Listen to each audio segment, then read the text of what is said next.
Welcome back to our channel. आज हम पढ़ने वाले हैं MP board English reader class 5 से लेसन 4 कबड्डी। कबड्डी आप जानते ही हैं, kabaddi is a outdoor game. आज हम इस चैप्टर में पढ़ेंगे कबड्डी गेम के रूल्स एंड रेगुलेशंस के बारे में, और इस कबड्डी गेम को खेलने से हमें क्या बेनिफिट्स होती हैं सबके बारे में पढ़ने वाले हैं। बड़ा इंटरेस्टिंग चैप्टर है, तो अच्छे से पढ़िएगा। सबसे पहले लिखा है what game do you play, आप क्या गेम खेलते हो। What is our national game, national game हमारा हॉकी है। Can you tell the names of some game played in rural areas, यानी कि आप कुछ ऐसे गेम के नाम बता सकते हैं जो रूरल एरिया में यानी ग्रामीण इलाकों में खेले जाते हैं। ओके, अब इसको रीड करते हैं। It was the festival of Nagpanchami, ये नागपंचमी का उत्सव था। The village people of Sandalpur had gathered around the play ground of the middle school. Sandalpur गांव के लोग इस मिडिल स्कूल के प्लेग्राउंड के चारों तरफ इकट्ठा हुए थे। This was the place where the wrestling competition was to be held, ये वह प्लेस थी जहाँ पर कुश्ती कॉम्पिटिशन हुआ था। रेसलिंग में कुश्ती होता है, कुश्ती का कॉम्पिटिशन हुआ था। Such events are organised in accordance with time honour system of the society. कुछ इस तरह की कॉम्पिटिशन वहाँ की जो कस्टम ऑफ द सोसाइटी यानी कि वहाँ की जो सोसाइटी होती है उसके हिसाब से टाइम टू टाइम वहाँ पर ऑर्गेनाइज किए जाते थे, आयोजन होता रहता था ऐसे कंपटीशन का वहाँ पर। After the competition Anil, Sunil, Ravi, Bhola, Asif, Charu, Mala, Rohit and कुछ और friends, some other friends were eager to enjoy themselves, यानी कि कंपटीशन के बाद कुछ बच्चे जिसमें अनिल, सुनील, रवि, भोला, आसिफ, चारू, माला, रोहित और उनके कुछ अदर दूसरे भी फ्रेंड थे, ये सब कुछ एंजॉय करने के लिए बहुत ज़्यादा उत्सुक थे। एगर यानी उत्सुक। So they went for a picnic to the nearby dam with their sports teacher mister Solanki, इसलिए वो अपने स्पोर्ट्स टीचर जिनका नाम मिस्टर सोलंकी था उनके साथ वो अपने पिकनिक मनाने के लिए पास के ही नियर डैम पर चले गए। They sat on the ground and propose to do something, तो ग्राउंड में बैठ गए और एक दूसरे को कुछ ना कुछ प्रपोज करने लगे, कुछ ना कुछ बातें करने लगे एक दूसरे से। कुछ प्रपोज का मतलब होता है एक दूसरे को कुछ बताना, एडवाइस देना, पूछना, कुछ इस तरह का। तो अनिल कहता है, या अपने मन की बात कहना, उसे प्रपोज करना भी कहते हैं। अनिल कहता है it is a nice ground isn't it, what about playing some game, वो कहता है ये एक अच्छा ग्राउंड है ना, तो क्या तुम यहाँ पर कुछ और गेम खेलने के बारे में क्या सोचते हो। तो आसिफ कहता है it is a good idea, एक अच्छा विचार है। This place is really very nice and that is why I too feel like playing some game, एक अच्छी जगह है और ये प्लेस बहुत अच्छी है और मुझे भी ऐसा फील कर होता है क्यों ना मैं भी यहाँ पर कुछ और गेम खेलूँ। अनिल कहता है what game do you want to play, तुम क्या गेम खेलना चाहते हो। आसिफ कहता है I want to play a game which is very popular in our villages, मैं ऐसा गेम खेलना चाहता हूँ जो हमारे गाँव में बहुत ज़्यादा पॉपुलर हो। तो अनिल कहता है वह क्या है, व्हाट्स डैट, यानी वह क्या है। आसिफ कहता है I am talking about games like kabaddi and kho kho, मैं कबड्डी और खो खो कुछ इस तरह के गेम्स के बारे में बातें कर रहा हूँ। सुनील कहता है why don't be choose any of they, हम इनमें से कोई एक क्यों नहीं सेलेक्ट कर लेते, चूज कर लेते हैं, चुन लेते हैं। चारू कहती है I think we can play kabaddi, मेरे ख्याल से हमें कबड्डी खेल सकते हैं। आसिफ कहता है आई एग्री, यानी कि मैं तैयार हूँ। Kabaddi is a game which keep us fit and healthy, kabaddi एक ऐसा गेम है जो हमको फिट रखता है, हेल्दी रखता है, स्वस्थ रखता है। That is why it is so popular in our country specially in the rural area, इसीलिए तो ये हमारे गांव में बहुत, ये हमारे देश में, कंट्री यानी देश में, हमारे देश में बहुत ज़्यादा पॉपुलर है, स्पेशली गाँव के एरियाज में। तो चारू कहती है डेट इज राइट, हाँ बिल्कुल सही है। Can somebody tell me the rules and regulations of kabaddi, क्या मुझे कबड्डी के कोई रूल्स और रेगुलेशंस बता सकता है, यानी कि इस गेम को कैसे खेला जाता है, इसके क्या नियम होते हैं, वो सब मुझे कोई बता सकता है। तब रोहित बोलता है I think our sports teacher mister Solanki can tell us everything about kabaddi, मेरे ख्याल से हमारे स्पोर्ट्स टीचर मिस्टर सोलंकी हमें कबड्डी के बारे में बता सकते हैं। They they then went to mister Solanki who was busy with swimming, वो मिस्टर सोलंकी के पास गए जो स्विमिंग करने में बिजी थे। Anil sir could you please tell us the rules and regulations of kabaddi, sir क्या प्लीज आप हमें कबड्डी के रूल्स एंड रेगुलेशंस के बारे में बता सकते हैं। मिस्टर सोलंकी कहते हैं it is very good that you are so eager to know about an Indian game, ये बहुत अच्छी बात है कि आप एक भारतीय गेम के बारे में जानने के लिए इतने उत्सुक हो रहे हो। The ground where kabaddi is played is 12.5 meters long and 10 meters wide. Kabaddi का जो ग्राउंड होता है वो 12.5 यानी कि 12.5 मीटर लंबा होता है और 10 मीटर चौड़ा होता है. It has two equal partition known as parlours. इसके दो बराबर पार्टीशन किए जाते हैं इस ग्राउंड के, जिन्हें पार्लर के नाम से जाना जाता है. चारू पूछती है, sir can be all play kabaddi at a time. Sir क्या हम कबड्डी खेल सकते हैं. मिस्टर सोलंकी कहते हैं, नो यू कांट, नहीं. It needs only 12 players in a side. इसके लिए केवल एक साइड में 12 प्लेयर्स की जरूरत होती है. Out of them 7 players play and 5 sit as reserve ones. उनमें से 7 प्लेयर्स साथ में खेलते हैं और 5 की सीट रिजर्व में रहती है, यानी कि वो बाद में खेलते हैं यदि उनको चांस दिया जाता है तो. सुनील कहता है, sir is there any limitation of time for this game. Sir क्या इस गेम को खेलने की कोई टाइम लिमिट भी होती है. मिस्टर सोलंकी कहते हैं, yes there are 2 equal halves of 20 minutes each. Yes, हर ये जो गेम्स होता है 20-20 मिनट के हाफ्स में होता है. Between them there is a gap of 5 minute. और इनके बाद में इसमें 5 मिनट का गैप दिया जाता है. चारू कहती है, sir I have so often heard the words a raider and a catcher, what are दे.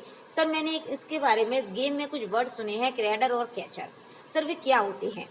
तो मिस्टर सोलंकी बोलते हैं, a raider is one who goes to the other parlor going kabaddi kabaddi kabaddi and stays there till his single breath last. Raider वो होता है जो दूसरे parlour में जाता है, सामने वाले पार्लर में कोइंग करता है, कबड्डी कबड्डी कबड्डी बोलता है और वो वहाँ पर तब तक रहता है और उस समय जब तक वो रहता है तब तक उसको सिंगल ब्रीथ लेनी होती है. एक सांस में ही सब कुछ बोलना होता है ना, एक सांस में ही सब कुछ बोलना. During this stay he tries to get the opponents out by touching them. और इस समय जब वो वहाँ पर रहता है तो उसको एक कोशिश करनी होती है कि वो सामने वाले अपोनेंट को टच करके किसी न किसी को टच करे, कोशिश करता रहता है वो. The opponent who tries to catch the raider is known as the catcher. और जो अपोनेंट उसको पकड़ते हैं, रेडर को पकड़ते हैं, जो रेडर जो जाता है सामने वाला उसको पकड़ते हैं, उन्हें कैचर के नाम से जाना जाता है. जो पकड़ता है उसको कैचर और जो दूसरे पार्लर में जाता है उसको रेडर के नाम से बुलाया जाता है. अनिल कहता है, sir what about the result. Sir इसका रिजल्ट क्या होता है. तब मिस्टर सोलंकी बताते हैं, the team which scores the maximum points in the allotted time wins the match. Extra time is given if the scores are tied. तो बोलते हैं जो टीम जो टाइम उनको अलॉट किया जाता है, जो टाइम दिया जाता है उस टाइम में सबसे ज़्यादा पॉइंट कर लेती है, सबसे ज़्यादा स्कोर बना लेती है, वो विनर होती है. और यदि टाई हो जाता है दोनों टीमों का तो एक्स्ट्रा टाइम भी दिया जाता है. तो सुनील बोलता है, it is an outdoor game which is played only with physical strength without any equipment, what are its benefits. Sunil बोलता है, सर ये एक आउटडोर गेम है जो हमारी फिजिकल स्ट्रेंथ यानी शारीरिक शक्ति के लिए खेला जाता है. शारीरिक इसमें ताकत की ज़रूरत होती है. विदाउट एनी इक्विपमेंट यानी कोई भी इसमें हम इक्विपमेंट माने कोई भी टूल कह सकते हैं, ऐसी कोई भी चीज़ नहीं लेते इस गेम में जिसकी हमें ज़रूरत पड़ी है. जैसे कि हमें चेस खेलना हो तो हम चेस के लिए हम गोटियाँ लेते हैं, हमारे पास वो पूरा बोर्ड भी होना चाहिए, चेस बोर्ड भी होना चाहिए. कैरम खेलेंगे तो कैरम की गोटियाँ होना चाहिए, कैरम बोर्ड होना चाहिए. टेनिस के लिए हमारे पास वो रैकेट वगैरह, मतलब इस तरह से सब चीज़ें हमें कुछ ना कुछ चाहिए कुछ गेम खेलने के लिए. कबड्डी ऐसा है जिसमें किसी भी चीज़ की ज़रूरत नहीं होती है. What are its benefit. तो वो पूछा, सर इसके बेनिफिट्स क्या है. फिर मिस्टर सोलंकी बोलते हैं, since it is played without any equipment, it needs both physical and mental strength. Moreover, it enables a player to hold his breath for a long time. In this way, it is similar to our time-honored tradition of yoga. Sir कहते हैं, हाँ यद्यपि वैसे तो ये बिना equipment के खेला जाता है, लेकिन फिर भी इसमें ना फिजिकल और मेंटल दोनों ही चीज़ों की ज़रूरत होती है. ऐसा नहीं है कि हमारी शारीरिक केवल ताकत की ज़रूरत होगी, इसमें मेंटल यानी कि हमारे माइंड की भी ज़रूरत होती है. शारीरिक और मानसिक दोनों स्ट्रेंथ हमारी अच्छी होनी चाहिए. और जो प्लेयर्स है उसमें जो भी प्लेयर है वो इस योग्य होना चाहिए, इनेबल माने इस लायक होना चाहिए कि वो अपनी ब्रीथ को, अपनी सांस जो वो वहाँ पर बोलता है ना कबड्डी कबड्डी, उस सांस को वो लंबे समय तक होल्ड कर सके. तो इतनी उसकी अंदर से उसकी पावर होनी चाहिए. ये बिल्कुल उसी तरह से है जैसे हम योगा ट्रेडिशन हम जो योगा करते हैं ना, योगा में हमारा टाइम ऑनर रहता है, टाइम के अकॉर्डिंग हम सांस लेते हैं, सब कुछ करते हैं. योगा में सेम उसी तरह से है ये कुछ. चारू कहती है, as it played for a short period of time it needs strength and quick reflexes of hand as well as eyes. Thus one has to be very alert and attentive while playing it. Charu कहती है ये थोड़े से time के लिए खेला जाता है, इसमें इसमें ताकत की ज़रूरत होती है और हमारे जो आइज़ होती हैं या जो हमारे जो हैंड का जो रिफ्लेक्शन होता है उनका बिल्कुल ऐसे होना चाहिए, हैंड का रिफ्लेक्शन यानी घुमाव ऐसे होना चाहिए बिल्कुल आइज़ की तरह। जैसे हम आइज़ को कभी भी घुमा लेते हैं, अपने ऑल टाइम हमारी आइज़ घूमती रहती है ना, वैसे ही हैंड्स हमारे ऐसे बिल्कुल घूमने चाहिए जिससे हम फटाफट से टच करके किसी को आ सकें, निकल सकें। तो हमारी इतनी स्ट्रेंथ होनी चाहिए। Thus one has to be very alert and attentive while playing it। और इस प्रकार से हमें इतना अलर्ट और रहना चाहिए इस गेम को खेलने समय, पूरे अटेंशन में होना चाहिए जब हम इसको खेल रहे हो, हमारी सब तरफ निगाह होनी चाहिए। मिस्टर सोलंकी कहते हैं वेरी ट्रू, बिल्कुल सही। Kabaddi not only keeps our body and soul in the proper coordination but also help in making good and civilised citizen. Kabaddi केवल हमारी बॉडी और आत्मा का, सोल यानी हमारी आत्मा का प्रॉपर कोऑर्डिनेशन है, कोऑर्डिनेशन ही नहीं है बल्कि ये हमें एक अच्छा नागरिक भी बनाता है।